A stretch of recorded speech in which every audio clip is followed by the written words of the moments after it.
Bom, como a gente já está falando de modelos atômicos, camadas eletrônicas, eu queria tratar de um outro assunto com vocês hoje, que é a distribuição eletrônica. Eu acredito que todos já tenham visto isso, né, que é o diagrama de Linus-Pauling, e eu queria explicar isso para vocês hoje.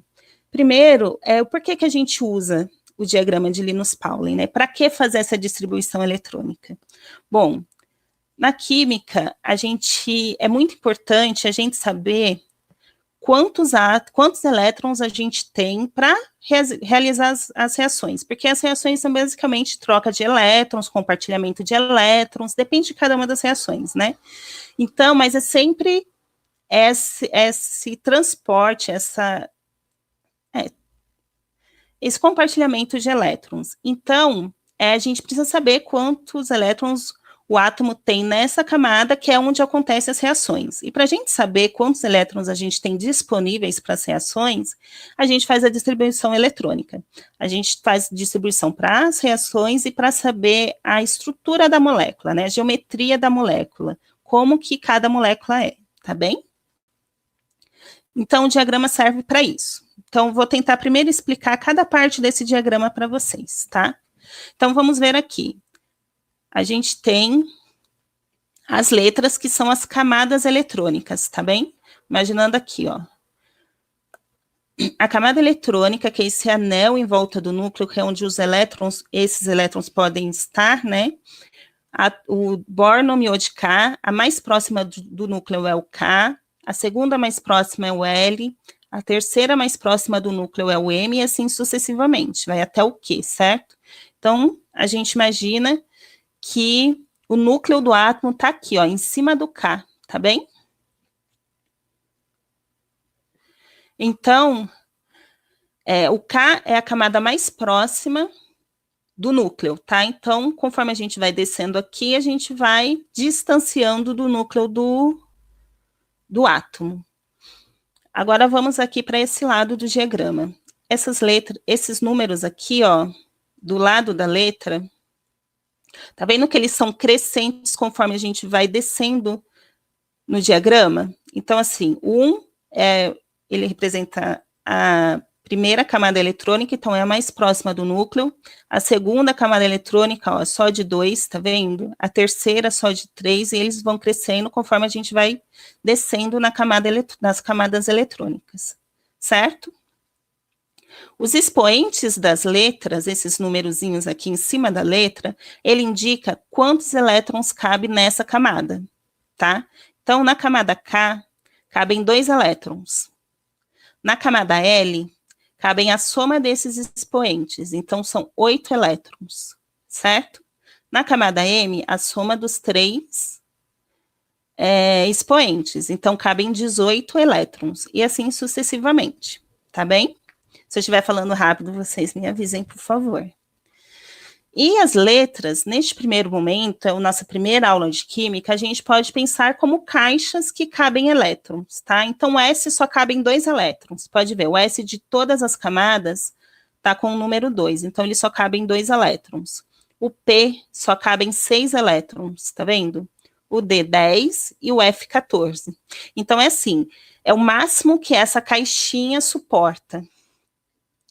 Tá? Então, Então, assim, eu consigo colocar um elétron na caixinha S, mas eu não posso colocar 3, tá bem? Eu posso colocar um elétron na caixinha D, mas eu não posso colocar 11. Esse número que a gente vê em cima de cada letra é o máximo que cada uma comporta, tá bem? E a distribuição, basicamente, é a gente colocar essas caixinhas em ordem, uma linha em ordem, para poder descobrir a camada eletrônica. Eu já vou fazer um exemplo para vocês, tá? E como a gente lê esse diagrama? A gente lê conforme tem essas flechinhas vermelhas, tá? Então, a gente sempre começa com a primeira camada, que é um S2, aí a gente vê o 2S2, sempre na diagonal, tá vendo? Conforme tá mostrando. Do 2S2, a gente vem para o 2P6, desce na flechinha. Do 3S2, a gente vem para o 3P6, 4S2, a gente vem para o 3D10, tá vendo? Sempre na diagonal. É nessa ordem que a gente vai colocando as caixinhas até a soma dos expoentes der a quantidade de elétrons que o átomo tem, tá? Eu vou fazer um exemplo agora. Vamos falar do lítio. O lítio, ele tem 3 elétrons. Como é que eu sei que o lítio tem 3 elétrons? Na tabela periódica, do lado, na parte de cima de cada elemento tem um número que ele é crescente, tá? O hidrogênio está em um número 1, o hélio 2, o lítio 3, e ele é crescente. Esse número representa quantos elétrons ele tem, o átomo tem. No caso do lítio, ele tem 3 elétrons, tá bem? Lembrando outra coisa, a gente não lê o símbolo. Li é o símbolo do lítio, mas a gente lê o nome dele, lítio, tá bem? Vocês, conforme vão fazendo os exercícios, vocês vão acabar pegando esses nomes, assim, não precisa ficar decorando, tá? Conforme vocês vão fazendo exercício, vocês vão acabar memorizando eles. Mas a gente sempre lê o nome dele, não lê li, tá? Certo, então vamos fazer com 3 elétrons. Então a gente sempre começa do 1s2, certo? E depois vamos para o 2s2. Neste caso, como o lítio tem 3 elétrons, a soma da minha distribuição tem que dar a quantidade, a soma dos expoentes das letras, né, tem que dar a quantidade de elétrons que o átomo tem. Então, neste caso, a caixinha do S2 aqui, do 2s2, ela não é completamente preenchida, ela fica com um elétron só. E daí a soma deles tem que dar a quantidade de elétrons que o átomo tem, certo? Agora vamos falar de camada eletrônica, de camada de valência, já que a gente faz essa distribuição para isso, né? A camada de valência é a camada preenchida de elétrons, a camada do átomo que tem elétrons mais distante do núcleo. Neste caso do lítio, a camada de elétrons, a camada eletrônica que tem elétrons mais distante do núcleo é a L, certo? Que é a do 2s2, tá vendo? Então, até aqui, ele tem elétron, daqui para cá, ele nem tem essas camadas, porque não tem mais elétrons para colocar nela. Então, a camada de valência, o lítio tem um elétron, tem um elétron na camada de valência, que é representado por esse 2s1. Então, ele tem um elétron, certo? Então, o número do lado da letra indica que ele está a camada mais distante, e o expoente me diz quantos elétrons tem nela. Certo? Acompanhando? Estou falando rápido. Tá bem, vamos para o próximo. Próximo exemplo, vamos falar do sódio. O sódio tem 11 elétrons, então vamos fazer a distribuição dele, começando aqui, 1s2, 2s2, e a gente vai na ordem até a soma dos expoentes der a quantidade de elétrons que ele tem, certo? Então, ó, 1s2, 2s2, 2p6, 3s1, certo? Se eu somar aqui os expoentes, tem que dar 11. E vamos lá, quantos elétrons o lítio tem na camada de valência? O lítio tem... Oh, meu Deus. Tem um elétron na camada de valência, certo? Que é no 3s1. O 3 é o número maior, que indica que está na camada mais distante do núcleo. Certo? Alguma dúvida até agora? Tá, tranquilo. Vamos para mais um exemplo. O carbono. O carbono, ele tem 6 elétrons. Então, vamos fazer a distribuição dele. 1s2, 2s2, 2p2. Lembrando que no P cabem 6 elétrons, mas a gente pode colocar menos. Então, 2... Tá tudo certo colocar 2. Neste caso do carbono, como que a gente vê qual é a camada de valência? Sabe?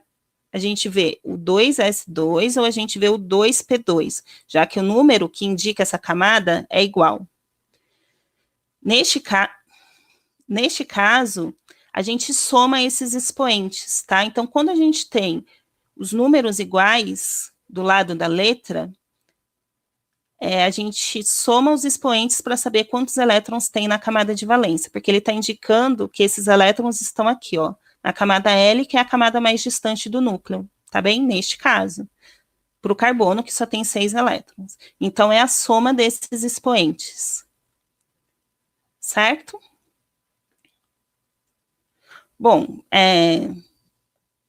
agora que eu já expliquei como funciona, eu trouxe um exercício para vocês, só para a gente treinar agora, ver se vocês entenderam.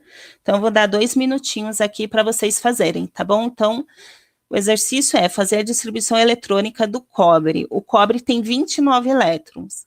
Lembrando que o diagrama é lido na diagonal também, e que a soma dos expoentes tem que dar a quantidade de elétrons que o cobre tem, que é 29.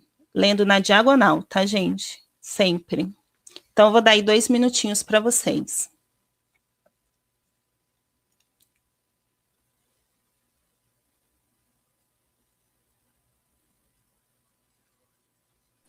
Galera, se vocês quiserem mandar a resposta no chat, fiquem à vontade, tá? A gente tá observando aqui, a professora Mirtz também tá observando aqui no chat com a gente, tá? Exatamente. Se quiser mandar, a gente já vai corrigir. 2 minutinhos.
Já deu 2. Deu não, né?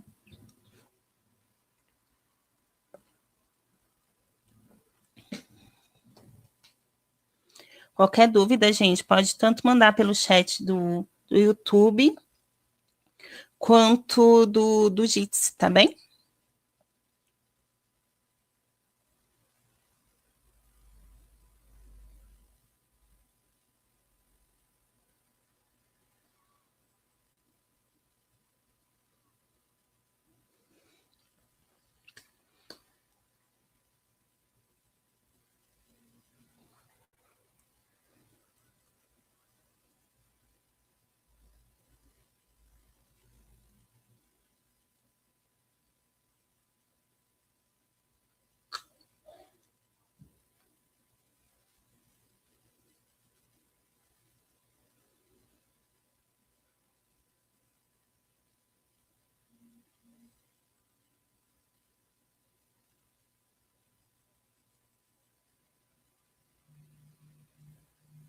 Bom, gente, então vamos lá. Vamos corrigir o exercício.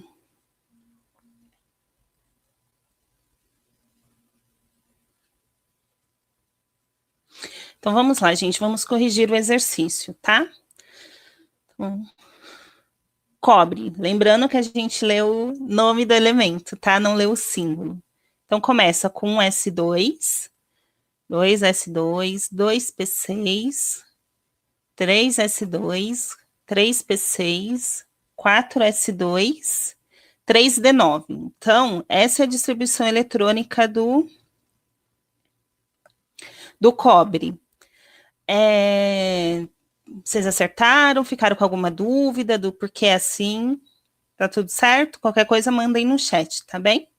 Então, se a gente somar aqui os expoentes, vai dar 29, que é a quantidade de elétrons que o cobre tem. Agora vem a pergunta, quantos elétrons o cobre tem na camada de valência dele? Mirtes. Oi. Deixa eu te interromper um pouquinho, tem uma situação interessante aqui no YouTube. A aluna Ana Paula, ela colocou aqui a resposta dela, né? Opa. 1S2, 2S2, 2P6, 3S2, 6P6, 3D9, 4S2. Enfim, é um erro que a gente comete muito, né? Não é uma coisa tão rara, né? A gente tem um costume de fazer a soma seguindo a ordem. Então, a gente coloca 1, depois 2, depois 3. Você poderia falar um pouquinho sobre isso também? Que a gente sempre erra nisso aí.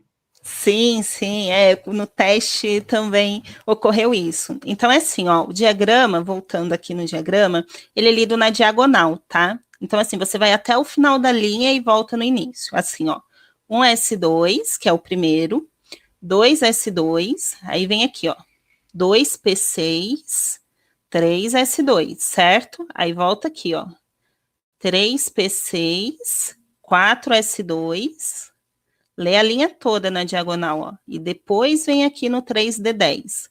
Aí vem, ó, 4P6, 5, trava aqui, 5S2, aí volta aqui, ó, no 4D10, e assim vai indo. A gente lê a linha inteira e depois volta para o início dela, certo?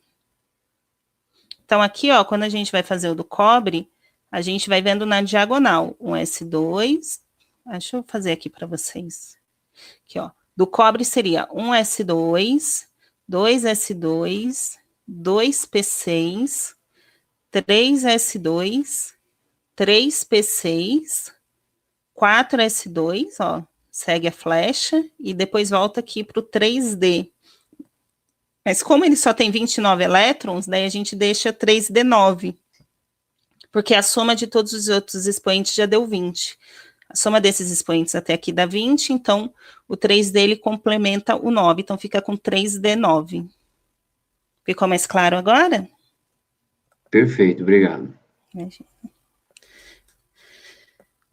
Então, certo. Explicado aqui. Agora vamos pensar na camada de valência. Eu expliquei que a camada de valência é a camada que possui elétrons mais distante do núcleo, certo? E ela é indicada nessa distribuição pelo número maior do lado da letra, tá? Neste caso do cobre, acho que não está tendo muita interação para esperar responder, mas vou dar aí um minutinho para vocês verem quantos elétrons o cobre tem na camada de valência. Qual é a camada de valência do cobre? Quantos elétrons tem nela? Vocês poderiam aí? Vou dar um minutinho para vocês identificarem.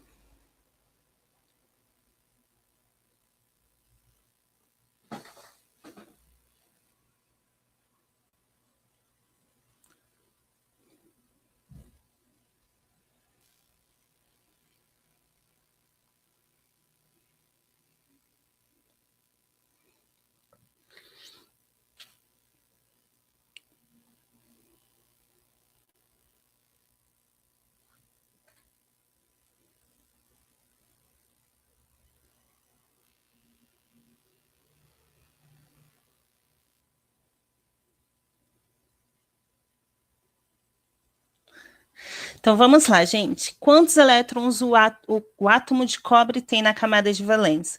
Pensando na definição, né, que é a mais distante do núcleo, portanto, é o que tem o número ao lado da letra maior, ele tem 2 elétrons na camada de valência, que é o 4s2. O que eu quero mostrar com esse exemplo? Que independente dessa ordem que aparece, a gente sempre olha para o número maior ao lado da letra, para ver a camada de valência, certo? Se eu tivesse 2, 4 aí, a gente ia ser a soma dos expoentes do 4. Como só tem um, é o 2 mesmo, certo? Daí, vamos lá. Vamos pensar no cobre 2+. O que é o cobre 2+? A gente também vai ver na próxima aula, que a gente vai ver íons, e eu vou explicar de onde vem esse 2+. Mas esse 2+, ele indica que ele perdeu 2 elétrons. Então, dessa distribuição que a gente tem aí em cima da tela, da onde eu tiro esses 2 elétrons dele? Que quando ocorre a reação, ele perde 2 elétrons. Da onde saem esses 2 elétrons dele? Tá? Dessa vez eu não vou esperar, mas é da camada de valência, então é do 4s2, certo? Então, a distribuição do cobre 2+, ela fica assim, ele perde o 4s2 dele, que é a camada de valência, que é onde acontecem as reações, certo? Apareceu mais alguma dúvida? Não, certo. Vamos lá. Agora, para finalizar essa aula, eu queria mostrar para vocês como esses 2 conteúdos que eu dei hoje, ele cai no vestibular, certo? pode ser no Enem, num vestibular, na prova que a gente vai fazer do ensino médio. Bom, essa primeira pergunta aqui, né, essa primeira folha, questão, essa primeira foto, tem aí a minha fonte na foto. Mirtes, desculpa te interromper. Imagina. Antes de você prosseguir para os exercícios, a Bruna perguntou se é 9 elétrons. Eu não sei se ela ainda persiste com a dúvida, mas é que o chat deu uma da atrasadinha camada de valência, né? Ah, tá, não, tudo bem, acho que eu vou falar mais devagar. Então, Bruna, na camada de... A gente olha essa distribuição e a gente, para saber a camada de valência, a gente olha essa letra aqui, ó, do lado, esse número do lado da letra. Ele tem que ser o maior, independente da ordem que eles apareçam, tá vendo? Então, neste caso, mesmo que ele não seja o último da distribuição, o 4 é o nosso número maior ao lado da letra, então ele representa a camada de valência, né? Então, por isso que o cobre, ele tem só 2 elétrons disponíveis para a reação, que é 2 elétrons nessa camada. Porque, ó, deixa eu ver aqui no diagrama, que daí fica mais claro. Aqui, ó, o 4, ele representa a camada N, então é a mais distante do núcleo. O 3,10 é mais próximo que o 4s. Então, é aqui que estão os elétrons, na camada N, né? Que estão os elétrons disponíveis para a reação do cobre. Então, são só 2. O 3 ainda é na camada M. Então, independente da ordem que eles apareçam, o que mostra para a gente qual é a camada de valência é o número maior ao lado da letra, certo? Podem mandar as dúvidas aí, gente. Então, vamos lá. Continuando, essas duas questões que eu trouxe é como exemplo para vocês verem como caem. Primeira coisa que eu queria falar é que a química, ela é uma matéria, uma disciplina cumulativa. Então, muitas vezes, vocês vão precisar de mais de um conceito para responder uma questão, tá bem? Então, ó, vamos pensar nessa primeira questão. Essa primeira questão aqui, ela está falando sobre modelos atômicos. A gente já teve essa aula, vai ficar aqui no YouTube, vocês podem rever quantas vezes quiser. Pode mandar perguntas para a gente vai responder, tem o WhatsApp do cursinho, vocês podem mandar que a gente vai tirando as dúvidas de vocês, tá bem? Mas, enfim, aqui fala sobre modelos atômicos. Então, ele fala o que Dalton propôs e pergunta o que desde a proposta de Dalton, o que é aceito até hoje. O que Dalton propôs que até hoje ainda está correto, por mais que tenham mais 3 modelos após ele. Só com a aula de modelos atômicos, pode ser que você consiga. Mas, por exemplo, para a gente derrubar esse 1 aqui, ó, deixa eu ver. Aqui, ó, para falar desse 2, se ele está certo ou não, a gente entra em isótopos, então a gente ainda não teve isso. Então, assim, uma questão de química, ela envolve mais de um conceito. Então, você saber modelo atômico, talvez você não responda essa questão. Tá? A mesma coisa se aplica à distribuição eletrônica. Essa segunda questão é sobre entre a distribuição eletrônica. Ela pede uma fórmula de Lewis, que é outro conceito que a gente vai ver mais para frente, mas ó, ela dá a distribuição aqui, ó, tá vendo? Da distribuição do xenônio, fala que a camada de valência do xenônio é 5,2s, 5p6.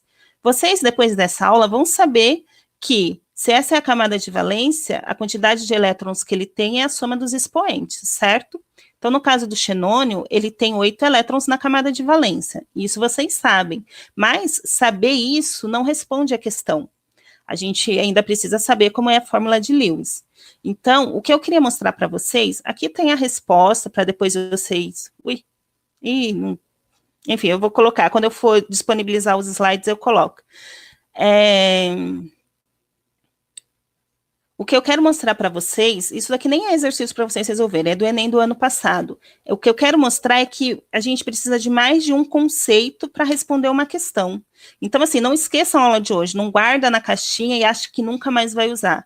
Lá no vestibular, isso vai acabar caindo e vai ser parte de uma questão, que vai te ajudar a responder a questão, porque não vai cair nenhuma questão de qual que é a distribuição eletrônica do carbono. Esse tipo de questão não cai.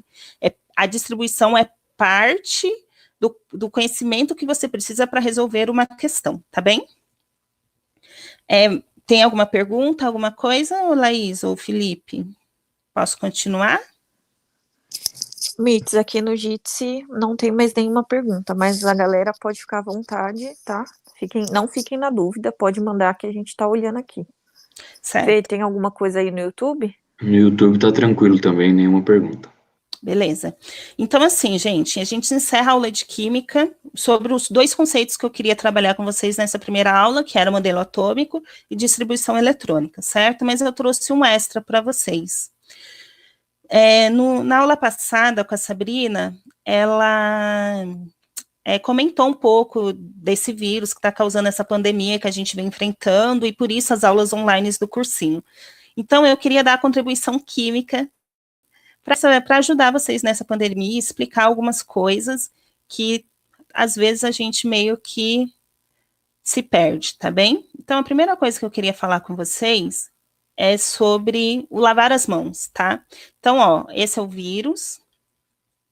Ele tem aqui esse centro, que é o RNA, isso é coisa que a Sabrina vai falar, mais coisas de biologia, né, ou o João na próxima aula. Mas, ó, ele tem proteínas em volta e tem uma camadinha de gordura aqui, certo? Essa camadinha aqui. E o que o sabão faz? Quando todo mundo fala, lave a mão, lave a mão, lave a mão, o sabão, ele interage, né, dissolve essa parte de gordura, tá vendo? Em volta do vírus e destrói ele, certo? Então, assim, o sabão é a melhor arma que a gente tem contra o vírus. Então, lave a mão assim.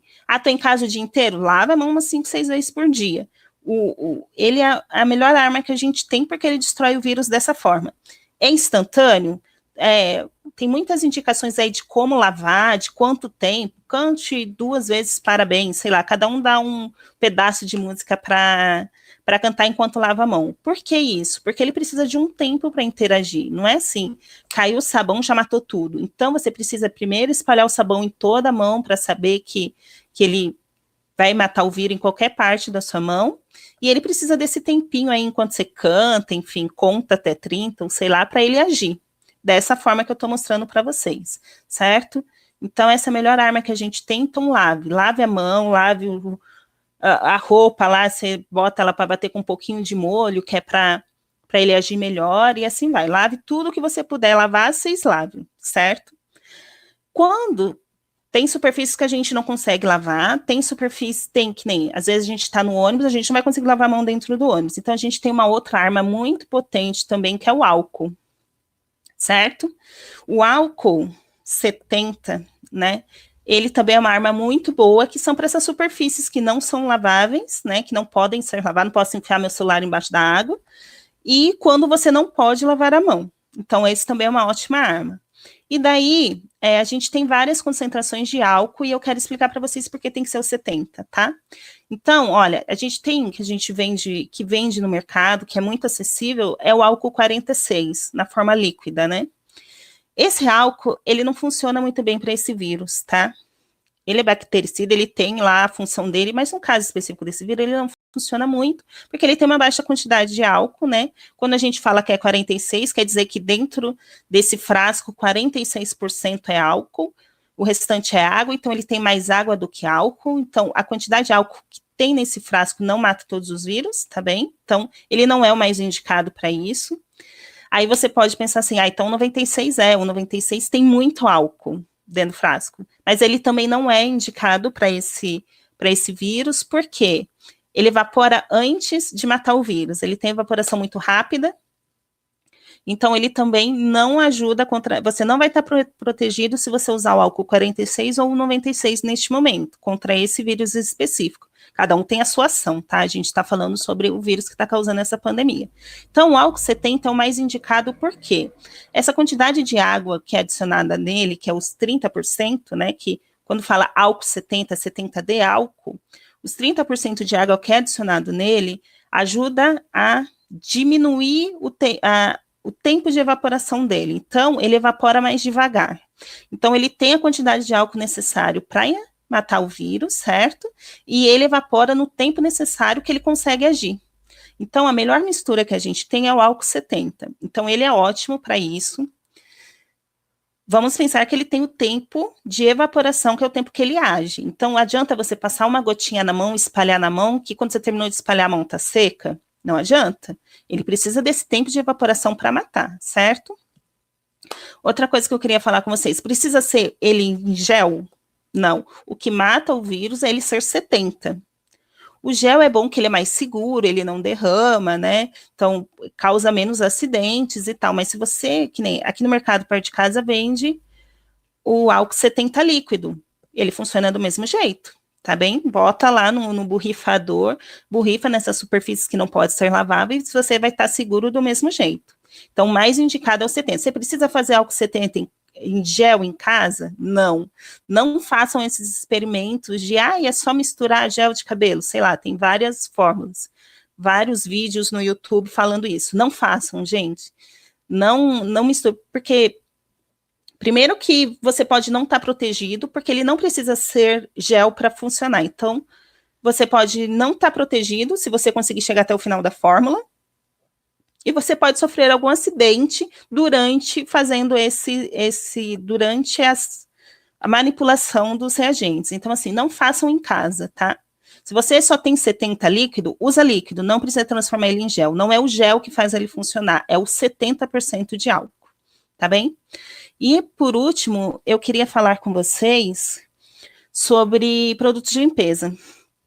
Porque, assim, agora com esse vírus, a nossa melhor arma é limpar, né? Então, lava a mão, passa gel, não sei o quê. Então, para deixar a casa protegida, a gente taca tudo quanto é produto de limpeza. Então, eu gostaria de pedir para vocês não misturarem os produtos de limpeza. Não é bom, tá? Não é bom para a sua saúde, porque você gera gases que faz mal para você. Quem nunca lavou um banheiro e saiu com uma dor de cabeça ou enjoado, isso é por causa das misturas dos produtos de limpeza. E se tem na fórmula, se tem no frasco do produto, mata 99% dos vírus e dos, sei lá, das bactérias, quer dizer que é ele sozinho.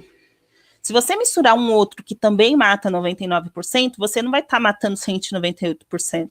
Entende? Porque eles ali no seu balde, onde quer que você esteja misturando, eles reagem, formam um gás que faz mal para você, e esse gás que sai, né, ele diminui a eficiência dos dois produtos. Então, além de te fazer mal, te dar dor de cabeça, enjoo, sei que lá, você ainda não protegeu sua casa, porque diminuiu a eficiência dos dois. Então, assim, não misturem produtos de limpeza. Cloro ativo é bom? Que é aqui nesse primeiro frasco aqui, né? Você reconheceu?